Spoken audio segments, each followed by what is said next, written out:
All right, guys. Hey, this is Stephen Yee. Welcome to the Sky's the Limit call. I just said my name. My name is Stephen Yee, but I'm very blessed to be able to have one of my good friends, Mr. Mac Agabor. I've known Mac for over 10 plus years, which is really, really cool. But to be able to watch his growth in this business has been very, very fun because Mac got started with us about a year and a half ago and literally went Hall of Fame his first year. So it's very hard to do because it took me like 3 years to go Hall of Fame, right? But to be able to watch his dedication, his hard work in this business to grow this thing, more importantly, to be able to see how he works with his wife, which is so awesome, but to be able to sell and build at a high level, that's another key piece. So I wanted to be able to have him kind of share with us his best practices, what he's been doing, and go from there. So Mac, you there with us? I am. Hey, appreciate you, man. Thank you very much. Dude. It was late notice, but dude, those are the best ones because we get to speak from the heart. You know what I mean? It's not scripted. 100%. Kind of share with the folks that are on here that don't know who you are. What's your background? How'd you fall into family first life? All that good stuff. Yeah, man, I came from a lot of things. I had tried everything from network marketing. I was a banker. I did it all trying to make money. And the last thing I did was I was in oil and gas, actually. I was doing good as a banker, good. I think I was the top guy there. And I realized, I think in the first month, actually a few months in, I probably doing was 50 a year. And I just, with the kids we had, the lifestyle, trying to help myself, my family, I think we have 4 or 5 kids at the time. And I was also helping my family in Africa. There just wasn't enough to go around. Right. I mean, I didn't want to make more money. I had to make more money. Right. And as I was thinking, I ran into a friend of mine, which, I mean, hey, I always say, coincidences when God decides to be anonymous. I mean, my wife and I are on a date and he just happens to pass. He said, hey, and anyway, so I got that, never done anything like that before, but here's what's cool, guys. God will lead you in this journey. For those of you that are coming on board, again, I know everyone is going through a different path, but I believe that we were all meant for something greater. And it wasn't just to work and go die. It was to get the money monkey off our back so that we can go serve and help and build and help other people. And so I saw that as an opportunity and I went through what I call hell. And that's how Kim, he was a friend of mine, when he was, I said, hey, what's it like up there? He goes, it's hell. He says, are you willing to go through hell? And I said, yeah, because I needed to. I was willing to go through hell. And it was hell. I mean, negative 60-degree weather. It was tough, but came back and a lot of things happened, made good money, but I realized that there was a better way. And I just didn't know what that was. And anyway, fast forward, I looked at Family First Life, a lot of things that hit me hard. I mean, from being debt free, I mean, being broke like a joke. I mean, I made 101,000 in 6 months in the oil field and got better and better and better. And then I got this medical situation, I had a tumor. I went from top of the line, out of debt, everything, new car, new house, to zero.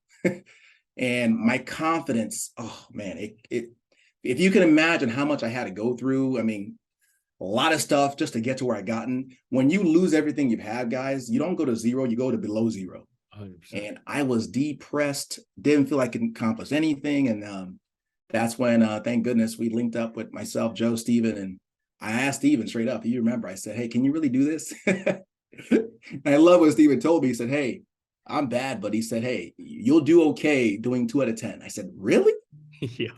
And I had a lot of negative self-doubt. I'll be honest with you. It wasn't that FFL didn't work. It was that I wasn't sure that I worked, that I could count on myself. And I just, people say, hey, Mac did it good. I was just so scared that I would suck so bad that I wouldn't make money that I worked hard so that I would. So fast forward, here we are. I was fortunate to be, I didn't even know what Hall of Fame was. I'll be honest with you. Steve, I got this little flyer. Hey, he hit Hall of Fame. I was like, what's that? I was just running hard. I love that. Well, see, that's the cool part, right? Is, I remember so many agents when they start making their Hall of Fame run, their journey, they go, they get nervous because they're like, well, the pressure's on now. I'm like, if you don't feed your family, the pressure's on. Right. You know what I mean? So like, 100%. It was just work. It was just a different level of work, but, kind of share with us, because how many people, there's 18,000, 19,000 agents at Family First Life. Not very many of them. I want to say less than, there's only 180 Hall of Fame producers. I'm willing to bet less than 20 of them did it in the first year. So like something clicked, Mac, you know, and you're a student. That's the other part that like, you know, your very underrated skill set is you ask a lot of questions, and not in a sense where you're like annoying, but you're like, hey, how does this work? Well, what about this? Hey, how about this? And like, you're a student in this game. Because I remember when we first, you know, I think in like October, November, when we spoke, you were like, hey, Steve, like explain to me the numbers. You had to educate my expectations, all this stuff. And I was like, Mac, I'm not that good, man. I just bought leads, called them, and the ones that said yes, they said yes. And then you wrote it on a few appointments with me, and I was like, don't ask me why we do it this way, but it just works. I'm very direct, and that's that, right? And then you're like, oh my gosh, I think we probably sold like 9 out of 10 families that week, right? Yes, we did. And then you came back from that, and you were like, boom, like straight to the top. Kind of share with people, like being a student in this, how like acquiring knowledge, right? Because that's a big deal. Like they always say, like knowledge is free, you can get it anywhere, but like what you do with it is up to you. That's what separates the people from one another. You know, because you can go on YouTube, there's thousands of videos on family first life and all these trainings, but how did you actually take the training, the knowledge that you have, make it applicable, and then have a result? Yeah, no, I appreciate you asking. I think if there was a subject that should be taught in school before you go to school, it's learning how to learn. And I think it could be summarized in two things. There's activity knowledge, and then there's learning knowledge. That's what it comes down to. Now, hey, you can go to the top with just activity, but it's going to be like this, right? But if you had learning knowledge, it'll shorten your learning curve. And there's only so much learning book work you can do. So I just had I was fortunate enough to be able to at least have practice that. So here's what I knew. If I could enroll in the school of experience, I would shorten my learning curve. And so I thought to myself, here's what I know. I mean, I know everyone is new, or people are new. You can have anything you want if you ask the right question. Anything you want. It's not that you don't have, it's just that you're not asking the right question. So I'm asking myself, whenever I want to achieve a level, what question would the Mac that's doing $1 million a month, what question would he ask? How would he change the game right now so that he can be able to prepare himself? So I started asking those questions, and that's really where it led to. I just knew that there was a way. Again, we are all different, but man, it's great to have people that are our peers. I love an FFL. You can have someone that's brown, that's black, that's red, that's purple.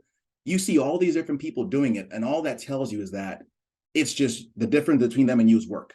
Right. There is no special thing. So I remember when we went out that weekend, I just knew that there was a level of questions I needed to ask. And then when I got home, I knew I was going to suck. That was the cool thing about it. I remember after that weekend, I was like, oh, Steven, that's how you do it. I was like, boom, land on my face. But the cool thing is I just believe so much in, well, I don't know whether it was Oppenheimer. He said that if you want to succeed, you need to double and triple your rate of failure. And I say it often. I just knew I needed to suck faster. And people talk to me all the time. You know, you probably get this, Steven, asking you about your script, asking you about this, that. You know, it isn't so much a script problem. It's not a appointment problem. It's a dial problem. You just got to suck faster. Like, go through the activity that you've learned and seen on YouTube. Just do it faster. And when I embraced that, especially when you told me 2 out of 10, man, it was game over. I just had to go do it at that point. So there's only so much knowledge you can get, but that applied knowledge is what made all, at least for me, made all the difference. I love that. I mean, we just saw each other like 2-3 weeks ago. And I remember, you know, your wife and you came up and you're like, hey, how'd you guys do this? And how'd you do this? And I'm like, I love it. This is why Mac will get there faster to so many people, right? You know, one of the questions that we deal with as high producing agents is people always ask us, well, how do you build an agency at the same rate of selling? Because you're selling so much, right? Yeah. How do you answer that question? You know, I'm gonna pull a Sean Mike. I love what he said. He says, if you haven't done it, you need to shut up and sit down. That's what Sean Mike tells you. So I've sold, and there are people that have built way better than I have. So I don't know if I'm qualified, but I'm gonna tell you what he did, because I gave him a call. I was selling high, I was helping about 50, 60, 70 families a month. I said, Sean, I'm gonna build as fast as I used to be, because I used to be a great builder, but I had kind of cocooned myself because of all those challenges that I had. I lost my confidence. I almost forgot how to date, if you will, right? That's all it is. I forgot that I had game, right? And this is what he told me. What he did, I replicated. He said when he was building from the beginning, he would help the number of families he needed to in 3 days a week. I mean, and at the time I was probably helping about, I don't know, 30, 40, 50 families, 60 families a month. I don't know, whatever it was. He says, you need to do that compressed time is what you need to do. Do in 3 days what you would do in a week. And then he said he sold from Thursday, Friday, and Saturday, I believe. And he did his like 50, 60 grand. Whatever he did, right? 50, 60 families. And then on Monday through Wednesday, he just built a business. I said, aha. And I said, really? I could do that? And it's crazy how if you don't ask the right question, you'll never get to the right spot. I transitioned. I was kind of scared at first. I was like, oh man, I got to help 50 families in a week. Like, can I do it, man? As soon as I said it, it was done. Within 3 days, help my 15 families, spend the rest of the time building. And that's how you do it. Be very, very intentional in your time. You have to have structure. That's the key. Using your process. Now, I'm going to back you up for a second, Steve, and kind of tell you what clicked. Because I think you asked me that question. I'll be honest, if I can just give some real talk. Please do. That's why you're here. I was, so I started in October, helped 15 families my first month. I did about 20 the next. And I am just infatuated with scaling and growing. And even though I was doing well, I was very, very frustrated because I wanted to make sure that I could scale it. And it seemed like I've been hearing these stories of people helping 30, 40, 50, 70, 100 families a month. I'm like, how do I get there? And it seemed as if the harder I worked, it never happened. I booked a number of appointments. I remember I booked about 18, 20 appointments. And I just didn't get that. I was more frustrated. So I'll be honest with you, with all the frustrations I had, I said, man, do I have to live with this frustration the whole time? And hey, being real, I was helping 20 families a month, and I had job interviews out. I said, honey, I don't know if this is going to be it. I'm gonna have to do something else. Maybe I'll just be more low key. I'll lower down on the income. And I didn't know what I was going to do. But of course, there's nowhere that helps compensate like FFL, right? I didn't know what it was. I was actually almost get hired with the police department. And because I wanted to give back and help and all that stuff. So I did the best thing for myself. And this is, if anyone is, listening, Stephen spoke about it earlier. I went to the equivalent of a mini national conference. Here it was in Phoenix, and I wasn't sure. And I went there looking for answers. I'm wondering, how are these guys doing it? And here's what I know. When the student is ready, the teacher will appear. I had done enough activity where I was listening for the answers. So these two guys got on stage and they gave their in-home script, how they did it. These guys, they were doing 60, 70 a month. And I wrote it down. I'm listening to them, I'm looking around and people are like, I'm saying, are you hearing this? This is gold here. I recorded it. I'm like, I'm hearing angels singing. I got home. It was February. I think it was like February 1st through 2nd. It was a 2-day event. And that same month, I broke 42 grand. That same month, for 42 families. Next month, I did 58. Just with one tweak, I was almost there. What messed me up was just I wasn't setting the table properly.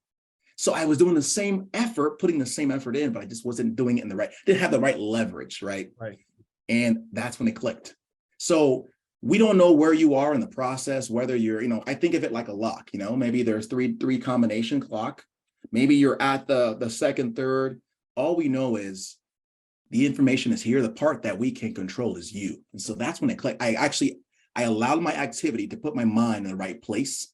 And that's when it took off for me. So a little plug for conference. Here's what I'm saying. I know people are in different positions, and this is what I've always preached.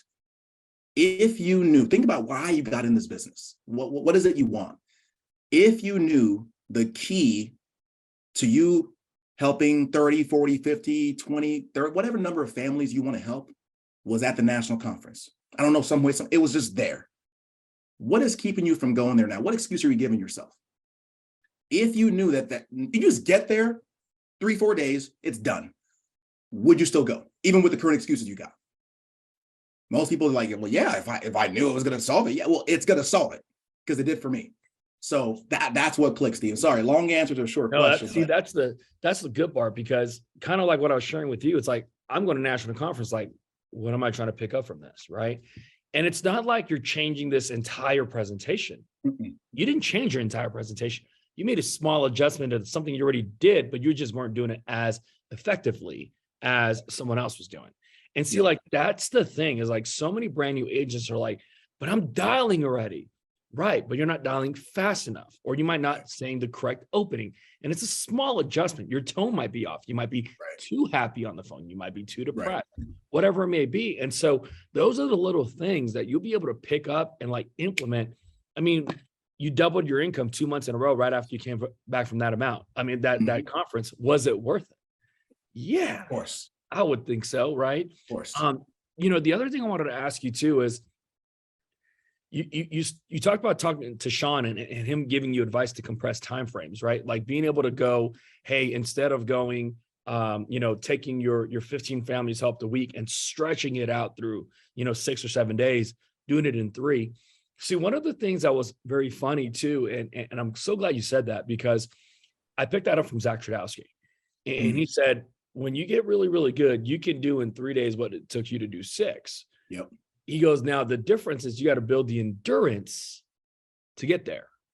That's good. And so here's the thing, right? Like I want you to think about this. Like you can run a mile today, but can you run a mile again tomorrow, the day after, and the day after, and the day after? He goes, no, because like most people, they can do 3 days of tough premium of like 15 families in 3 days. And then the next month they're like, or next week, they're like, oh, can't do that no more, because they don't have the endurance to do it. Right. You got to train yourself to that. I remember when I made the switch, when I literally went from running, 6 days in the field to 4, then a 2, like it was like, you're very efficient in those days.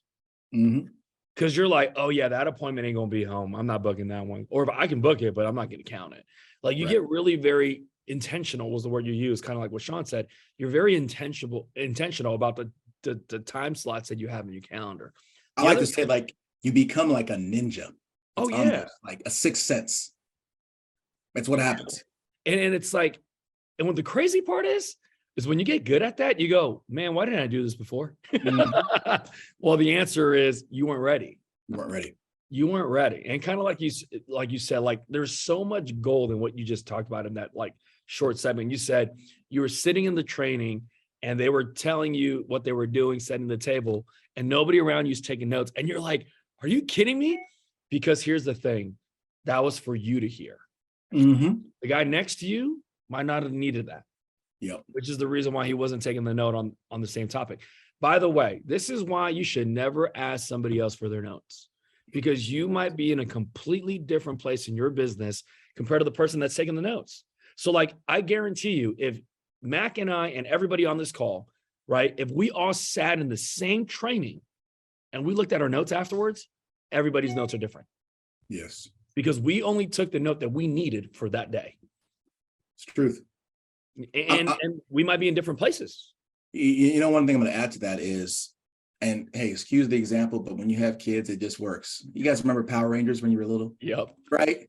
They're getting beat up by those Goonies, whatever you call it, right? And they're the same kids that knew the same karate, but suddenly they go, Morphin' Time, Power Rangers, Green Ranger, blah, blah, right? And these same kids are all of a sudden able to whoop up on those Goonies. Right. What to your point, the whole goal of going to the national conference and going to events, you as you are good, but you need to tap into the Hulk inside of you, right? You need to get mad, right? You need to become super you. Well, if you could become super you yourself, you wouldn't need to go, but it is what it is. You do whatever you need to do to get there. And here's what we know. We're not experts, but we do know people who go to the national conference, they win. Right. People who don't, they don't. Why? Because they're able to morph, in essence, and become their super selves.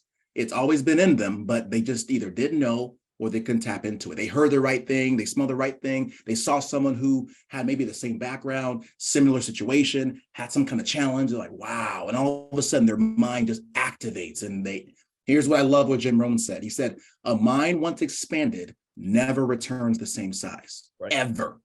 As we know, those things you hear that you can't unsee it, in your mind. Right. You can't unfeel it anymore because now you're super and you'll never go back. And I'll give a plug to one of our agents. And I think I know I got a permission to say this. She did what she had to do when she got in. I remember she actually put her truck on a title loan just to get there. And she was a student. She went to every, I don't know, I think you may have been one of them, Stephen. She's asking, hey, you're a Hall of Fame producer. Hey, what advice would you give a new agent? And she literally, her, Sean, Mike, literally every person there, she's writing notes. She came out of there, all of a sudden she's helping 20 families a month, like a beast. What happened? It was the same rows, but a different rows at the same time. So, right. Yeah, you got to change your mindset. And that only way you can do that is by getting to events, meeting people, and doing things. Those three things, they're like a triangle. This is a triangle. Sorry, I failed math class. Geometry. So here's the other thing, right? Like, and I want to like tap into this. Like, people always ask me to, like, hey, how did you build and sell at a high clip? And for those of you that are taking notes, write this down. You sell to live, and you hire to retire. Mm-hmm.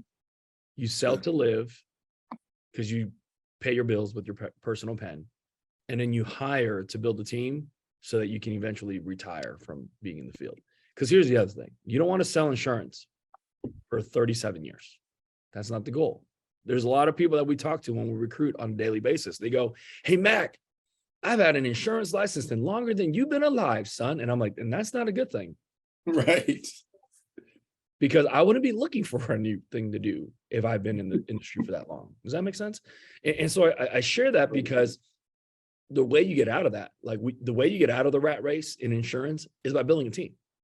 Yep. And so like what I did, and like John Wetmore put it so easy. And I'm like, oh my gosh, like I love the simplistic answers, because like I'm always, you know, what's funny, Mac, is like when I'm looking for an answer to something that I don't know how to do, I'm always looking for a complex answer.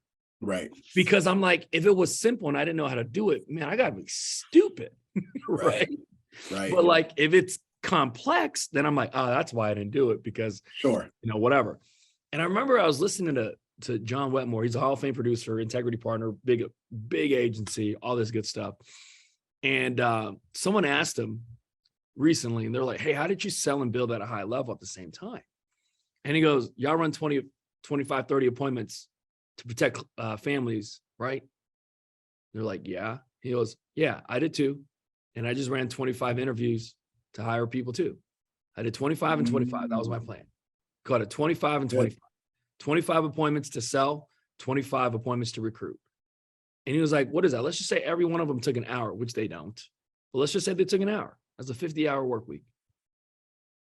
And I'm like, that's so good. Hey, I'm taking notes, guys. It's good. You know what I mean? And I'm like, that is so good.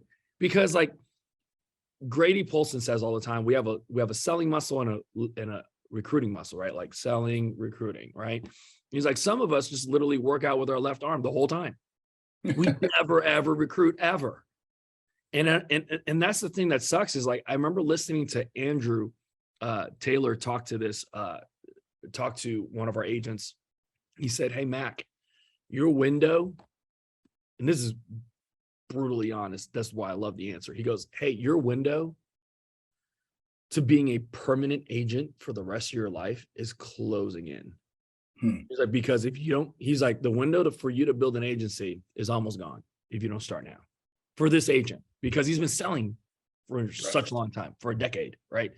And he goes, and you still haven't built a team.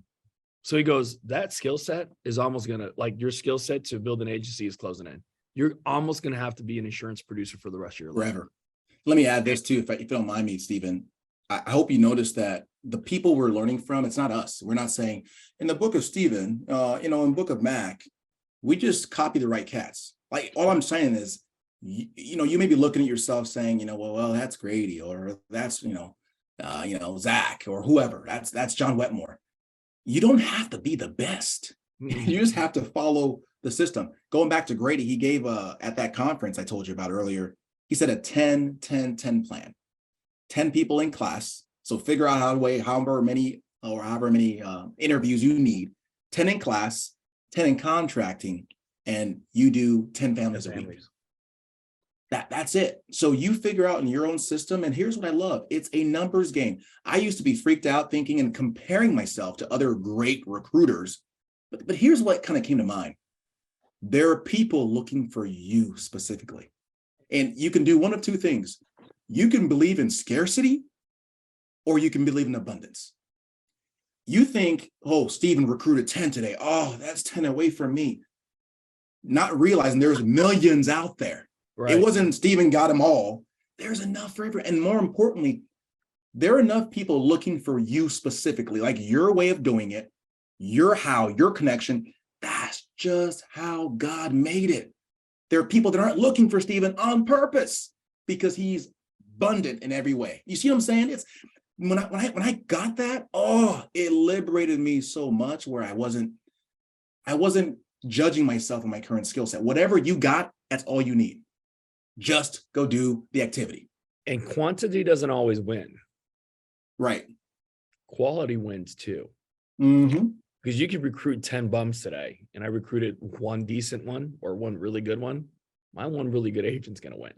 Right. You know what I mean? There's a healthy balance behind that. And that's why I don't get caught up always with just those types of numbers. But, you know, that's, yeah, man, like Mag, like that part changed my business when I was able to, like you just said the whole thing. You said, you know, all our experiences, what we're talking about on this call is like, hey, we picked up this from this person, this from this person, this. You want to know in last convention plug, I promise. If I wanted to go fly to meet with John Wetmore, I have to go fly to Atlanta. If I wanted to go fly to be with Sean Mike, I got to go fly to Florida. If I wanted to go fly to meet with Matt Smith, I got to go fly to Oregon. If I want to go fly to Mark Mead, I got to go to New Jersey.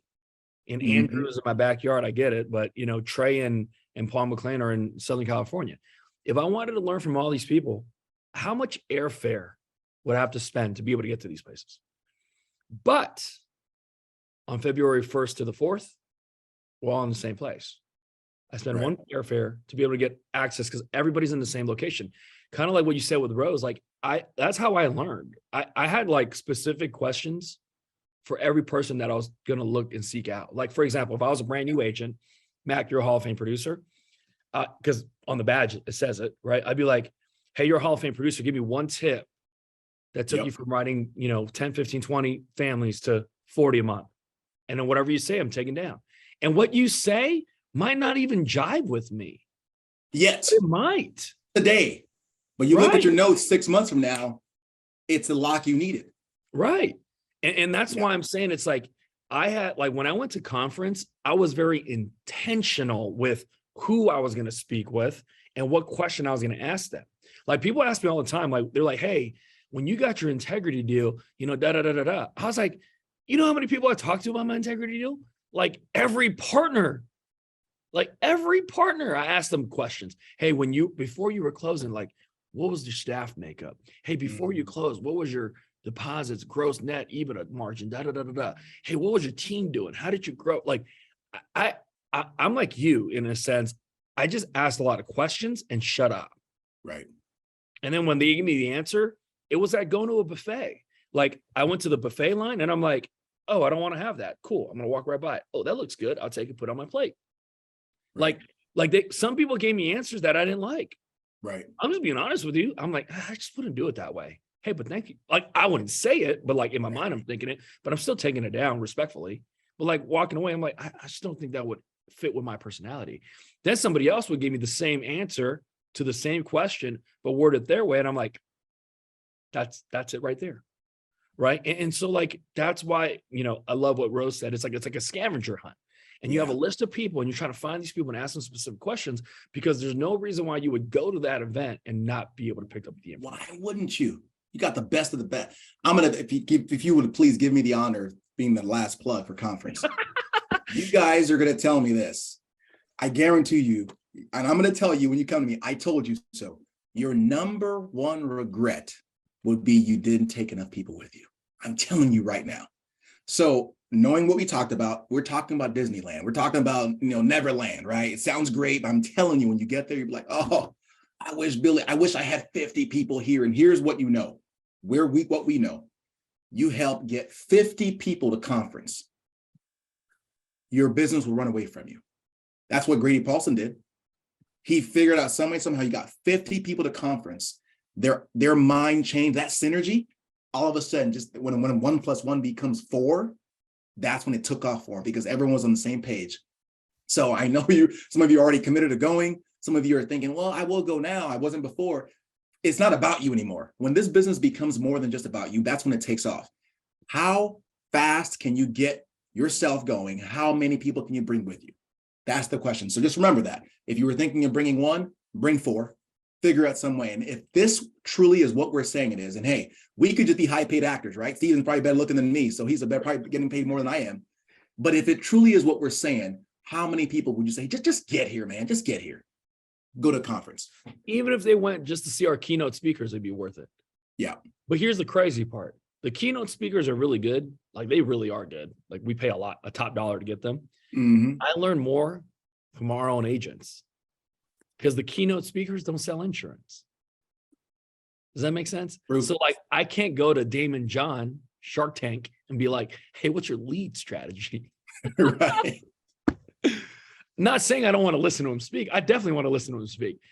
But like, the stuff that I can implement in my business right now are the people that I get to work with, right? 100%. And Mac's 100% correct. You're going to sit there and be like, man, I wish I brought more people here. Last thing I'm going to talk about during conference, it's a business trip. It's a business trip. Not saying you can't have fun, but like, don't be that guy that attended the national conference. You were there, but you never sat down and actually listened to the training because you were busy in the hallway talking to somebody else. Right. Like, it's not a networking event. It's a training event. And so like, although it didn't matter what level I was at, I was going to sit my butt on the floor. It's like, when I'm talking about floor seats, right? I was going to find a way to get to the arena early to have the floor seating so I can sit there and be able to be as close as the information as possible, because I'm like, why else am I here? I didn't take 3 days away from my family. Come on. Go hang out and talk to people. I wanted to go learn directly from the people. If someone's nudging me, hey, Steve, I had a question about this. Chill out, dude. I'm listening to so-and-so train right now. You know what I mean? And so like, that's the thing. When you go to national conference, you got to go, hey, I'm going because it's a business trip and I'm going to learn something to implement in my business. It's not a hangout event. We have plenty of those. We have breakout rooms and all that stuff. We're going to learn. You know what I mean? So, Mac, we'll open it up for Q&A. If you guys have any questions, feel free to drop them in the chat or in the Q&A section. That'd be great. And you'll be able to have Mac answer the questions directly for you. But, you know, one of the last things I want to ask you before, you know, as everybody else is, you know, throwing at their answers, you know, Mac, like, this business, you said when you were protecting 20 families a month, like, so many people, in my opinion, they go, oh, 20 families means you actually make 20. No, you don't. With lead expenses, chargebacks and all that, you make closer to like 8 to 12, my opinion, right? You said, hey, I was making that and I was actually interviewing for jobs, which if you have a big family like you do and you have, you know, kids to feed and a roof to put over their head, you have to. Can't let the family down. And then something just clicked for you to go, hey, from here to here, right? And I know a lot of that was the national conference when you went there and picked up some information. But so many people are not at the 20 going to 40. They're at the 3 going to the 7 to the 10. True. What would be your best advice for them? I think the best thing I can tell you is everyone that's ever been in that position, I always ask them, show me your tracking sheet. Show me your dial sheet. Show me your activity sheet. You know the answer that I always get? What's that? I did a lot. Like, how much? Well, you know, a little bit of this, and hey, I'm being facetious, but not really. Every person, they're not tracking it. You know the difference?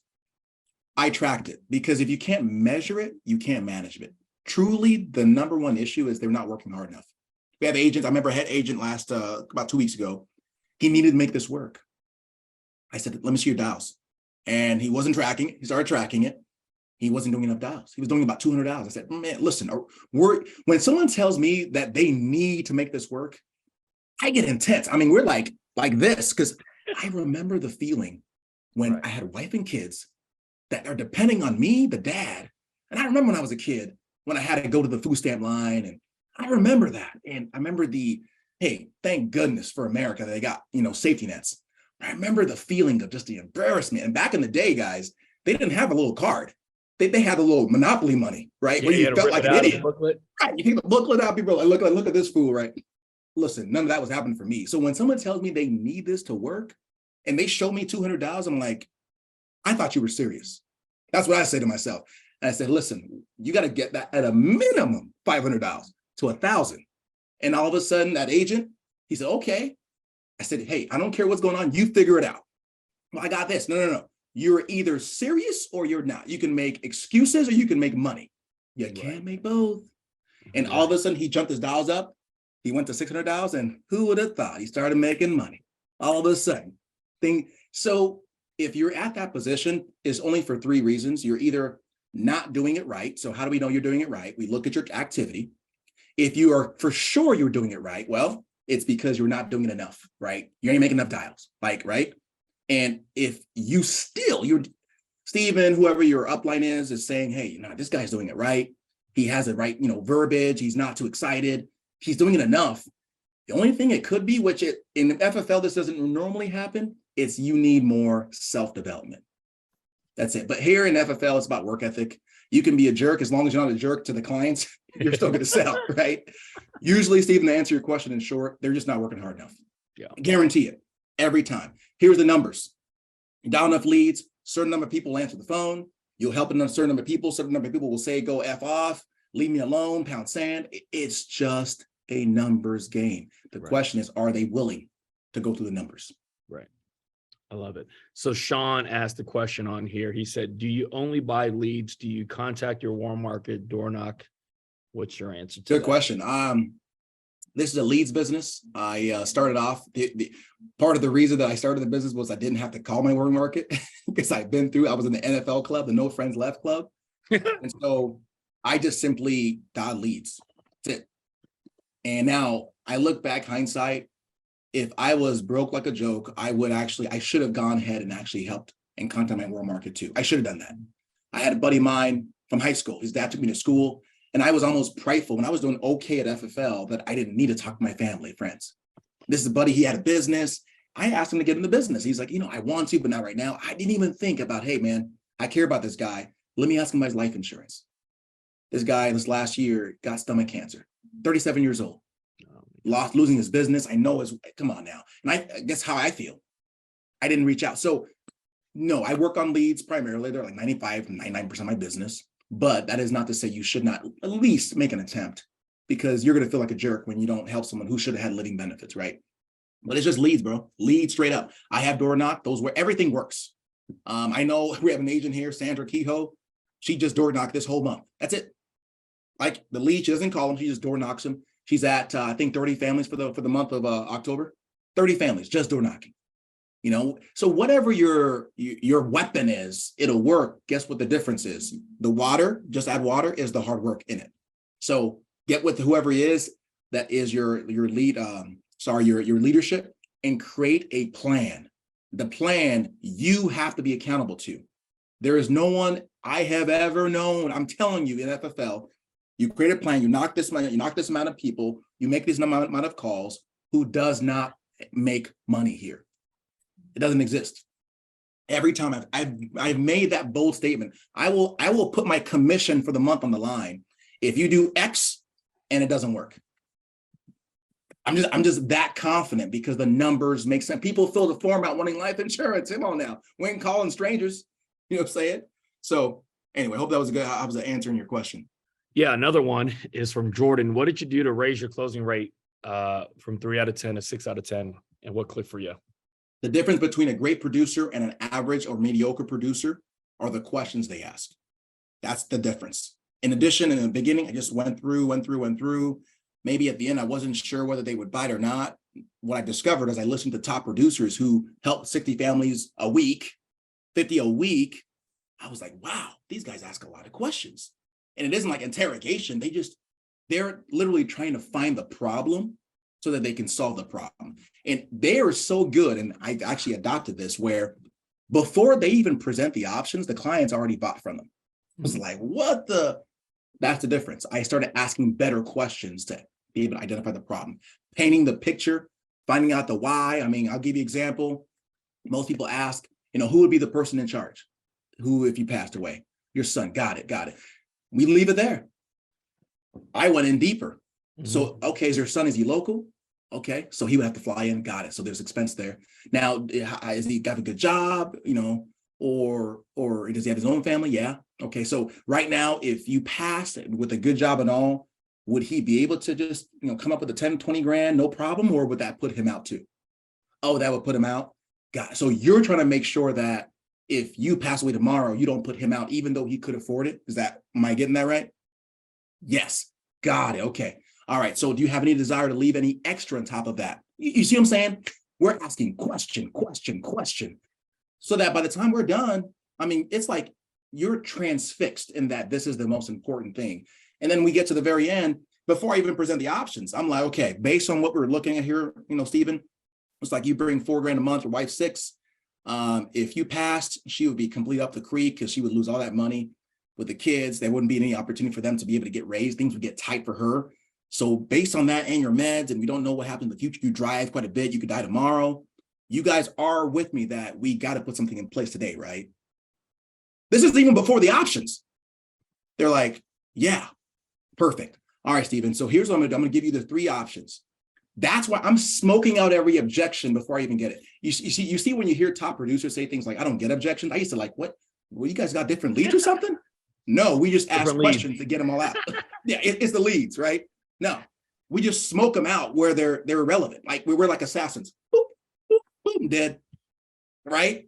That's how your closing ratio increases. But yeah, at first it was 2 to 3 out of 10. Then now it's like, if I sit with you, it's probably like 70, 80%. You're gonna buy, or I'm leaving in 10 minutes. Yep. That's another thing. Remember when I talked to you about that? I was like, hey, Mac, if they're not gonna buy, we're out in 12 minutes tops. And you're like, how? I'm like, no, Stephen, don't do it. I'm like, hold on to his foot. Stephen, it's a sale. Let's try. Like, no, you trust me. It's right. You just know. That's so funny. I love that. Hey, question from Rose. How do you teach a new agent to not get emotional about no sales, rejection, and etc.? How do you teach a new agent not to get emotional about the sales objections? No sales, not making any sales, rejection, gotcha. All that stuff. The negative connotation part of our business, I guess you can say. I mean, for me, it's always been, let's get back to the basics, the same way you treat a client. We don't do it enough in this business. I focus on the why. Why are we doing this again? Okay, got it. So, and the truth be told is there isn't like a special magic sauce. We got to focus on the why, and you got to have landmarks.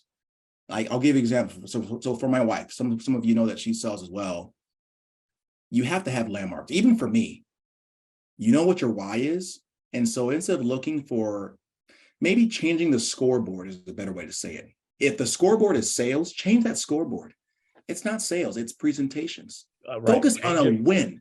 Yeah. Focus on activity, not results. On activity. Yeah. Focus. You learn how to win by winning. Focus on getting wins. So if you focus on the wins, you'll win. So I'll give an example. When I was so discouraged when I started, meaning I didn't have confidence, not so much in FFL.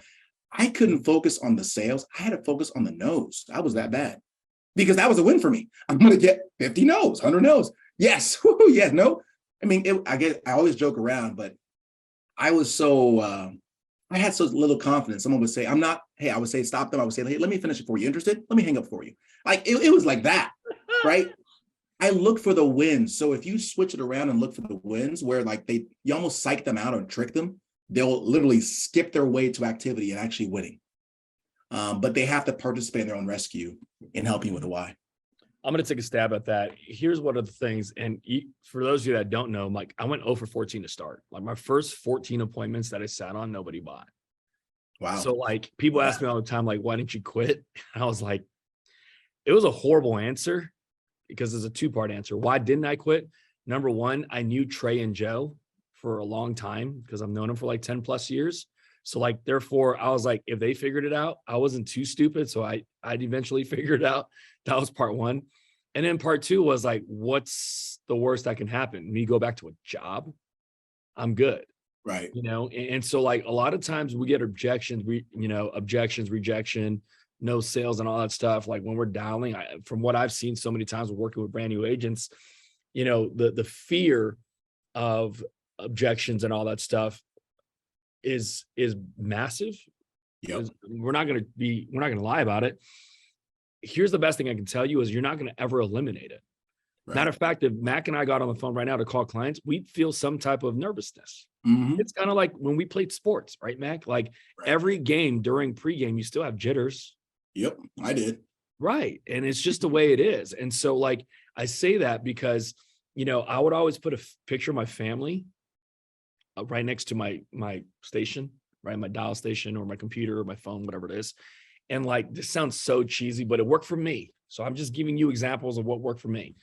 I remember my wife and I had goals because we were trying to get married and have a family and start, get a home and all that stuff. So like put a picture of my wife. And then when we had a family, a picture of our family. And I asked myself, does this stranger that doesn't know me and them telling me no or go to hell or whatever it may be, is that more nerve-wracking than not providing for the people that I love? Like it. And then it was like, let's say I wanted to quit today because like I got told no a bunch of times. I was like, cool, these people told me no a bunch of times. Can I look at the picture, right? Because like, for right now it's on a phone. Can I look at my phone and be like, all right, let me tell my wife and my two kids, Daddy quit today because someone said no. Yeah. And I'm like, that like, oh my God, I'm feeling it right now. I'm like, that feeling that I have right now, I'm like, no, I'm good. I don't know these people. And like, here's the other thing. They're not saying no to you because they don't even know you. They're saying no to you coming over for life insurance, right? Like, matter of fact, if you walked into the grocery store with our clients, they wouldn't even be like, oh, that's the guy that called me. Right. They wouldn't even know who you are. That's true. And you're letting that person affect your day. That's crazy to me. Yeah. And Dave Anderson said something at the last conference that was so good. He said, stop getting offended so easily. And I was like, oh, and he was like, because people that are easily offended are easily controlled. Ooh, that's good. And then I thought about it and I was like, oh, wow. Because like when I was brand new, I got offended often. And I would literally stop dialing because I got offended by a guy I didn't know. Matter of fact, I wanted to drive to his house, my hand in his face. You know what I mean? Like, but I'm like, well, that guy doesn't even know me. You know what I mean? And so like, I'll end with this. Like, once again, Wetmore making a complex answer so simple for me to understand. He goes, I'll give you an example of why you shouldn't feel this. He goes, like, for example, Mac, let's say you're driving on the freeway. Okay. Guy cuts you off. You cut him off. Y'all say some nice words to each other, right? Like, because we're inside of our car. That's what we do. Everybody's done it on this call. Y'all know exactly what I'm talking about. Right.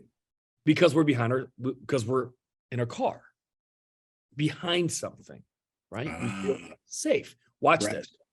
Mac, same example. You're at the grocery store. I am too. You're at aisle 9 and I'm on aisle 10 and we blindly bump cars.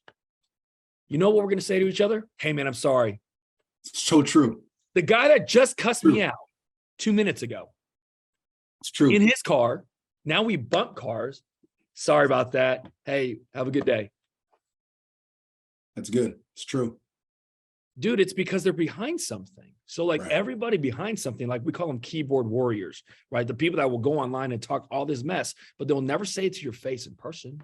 That's the truth. That's some of our clients. Yeah, so I say that. Keep going, Steve. Say that again? No, keep going. So I say that because we got to remember that. We got to remember that our clients are behind the phone. They want to think that they're Mr. Incredible behind the phone. They won't say half these things to you in person. So someone asked about door knocking earlier. Door knocking was actually not very hard because most of these people wouldn't say those things to you. That's the truth, right? Just being honest. Hey, someone has a question about chargebacks, asking if it was sounded high. No, I'll just take of your business. Yeah, 3 out of 10. If you have more than that, you're overselling. Yeah. Matter of fact, like I had an agent tell me the other day, they're like, oh, this company, their chargeback, da-da-da-da-da. And I was like, really? Maybe you don't sell enough insurance because like Colton Dewar, that was America. By the way, this is a verified fact. Colton Dewar last year was America's top 10 agent. And he sold at a very high clip with America. and his persistency is 77%. So like 1 out of 4 clients, not 1 out of 3. That's how solid his was. So I just think it's how you set it up and how you position it and how accessible you are, by the way, when you actually close the deal. It's true. Ed said, what do you mean when you got to dial faster? Do you let it ring the same amount of times every time? I didn't, my opinion. So like I tripled out everybody. And then, by the way, we didn't have phone systems when I was dialing. That's true, right? We manual That's true. We were doing it by hand. Right. So like Ed, if I was calling you, it would be the first ring would be 4 rings. I'd hang up. Second call, 4 rings. I'd hang up. Last call, it goes all the way to voicemail. That was just me. And then what happens is I teach something called bounce back time. So the time between the first call and the second call, right? Here's what I mean. I make a call. I call Mac. Mac wants to be a keyboard warrior, sit behind a phone and scream at me and cuss me out. I hang up. Whew, I got to go get a water break because that one hurt. You know what I mean? And so between my first call and my second call, it took 3 minutes. Hall of Fame producers, they don't have a bounce back time because they're literally going next call, on to the next, on to the next, on to the next. That's what I mean by dial faster. Yeah. So when Mac was saying that he had an agent that made 200 calls for the day, I'm like, I made 200 calls in like 2-3 hours. You dial for 8 hours? What are you doing for the other 5? Right. So, it's true. Right. But Mac, I appreciate you for hopping on, man. This was fun. This was great. And, being able to get content out, and especially for brand new agents, right? Like, we're not talking to the 20, 30, 40, 50K producer here. We're talking about the brand new agent that needs it to work. And I feel like if we just keep them in mind always, we would always win. So true. Mac, thank you so much for hopping on and be able to share your mind with all these people. And Mac, can't wait to see you soon. See all you guys at National Conference. If you haven't had a chance to register, please do. And we will see you at the top. Be blessed, guys. Have a great day.